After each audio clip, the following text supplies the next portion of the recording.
নমস্কার বন্ধুরা, আমার রান্নাঘরে আপনাদের সবাইকে স্বাগত। আজ আমার রান্নাঘরে বানানো হচ্ছে সরস্বতী পূজা স্পেশাল গাজরের পায়েস। এখানে নিয়ে নিয়েছি গাজর, আর গাজরগুলো প্রথমে আমি ধুয়ে তারপরে ছুলে নিয়েছি। আর এখানে মিডিয়াম সাইজের এরকম সাইজের 3খানা গাজর আছে। আর সাথে নিয়ে নিয়েছি একটু গোবিন্দভোগ চাল। গোবিন্দভোগ চালটা এখানে হাফ কাপ আছে, আপনাকে আমি মেপে দেখিয়ে দিই। এই যে দেখুন, হাফ কাপের চেয়ে কমই আছে, তবে চালটা খুব বেশি দেওয়া যাবে না। প্রথমে এই চালটা আমি একটু ভিজিয়ে নেব, একটু ভিজে গেলে তাহলে পায়েসটা ভীষণ ভালো হয়। আমি একটু জল দিয়ে ভিজিয়ে নিই, আর ভিজিয়ে রাখবো প্রায় আধা ঘন্টার মতন। এদিকে প্যানের মধ্যে দিয়ে দিলাম আমি ঘি, হাফ চামচের মতন ঘি দিলাম। দিয়ে গাজরগুলো এখানে দিয়ে দেবো। তার আগে দিয়ে দিলাম 2টো এলাচ, দিয়ে গাজরগুলো দিয়ে দেবো। গাজরগুলো ততক্ষণ ভাজতে হবে, একদম কম আঁচে ভেজে নিতে হবে। আঁচটা জোরে করা যাবে না, গ্যাসের ফ্লেমটা জোরে করা যাবে না।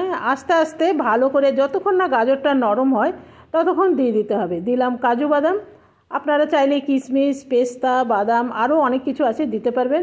এখানে দিয়ে দিলাম আমি দুধটার হলো 1 লিটার। দিয়ে দেবো গোবিন্দভোগ চাল।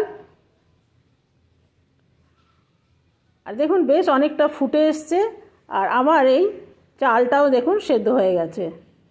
আর এটা ভীষণ ভালো হয়, আপনারা বানিয়ে কখনো খেয়ে দেখবেন, দারুণ লাগে। দিয়ে দিলাম চিনি। চিনিটা টেস্ট বুঝে দেবেন, যে বেশি মিষ্টি খায় তাহলে বেশি দেবেন, যে কম মিষ্টি খায় তাহলে একটু কম কম দেবেন। তো আমি একটু কমই দিলাম, কারণ আমার বেশি মিষ্টি পছন্দ না। তবে মনে হচ্ছে আরেকটু দিতে হবে, কেন চিনিগুলো বেশ মিহি। আমি আরেকটু দিয়ে দিলাম, ব্যাস আর দেব না। পায়েসটা চিনিটা মেল্ট হয়ে গেলে পায়েসটা আমার হয়ে যাবে। আর পায়েসটা অসাধারণ লাগে। আজকে সরস্বতী পূজা স্পেশাল, আপনারা অবশ্যই বানিয়ে নিতে পারেন। সরস্বতী পূজা আছে, ভ্যালেন্টাইন ডে আছে। এরপরে এটা আমি ঠান্ডা করে নেব। তো দেখুন এটা আমার ঠান্ডা হয়ে গেছে। নিয়ে নিয়েছি 2খানা বাটি, আর এর মধ্যে দিয়ে দেবো। তবে এখনও খুব একটা ঠান্ডা হয়নি, ভাপ বেরোচ্ছে। আপনাদের কাছে কেমন লাগলো অবশ্যই জানাবেন। ভালো লাগলে একটা লাইক করতে ভুলবেন না। আর গরম গরম না খাওয়াই ভালো, একটু ঠান্ডা হয়ে গেলে খেয়ে দেখবেন, অসাধারণ লাগে। ধন্যবাদ।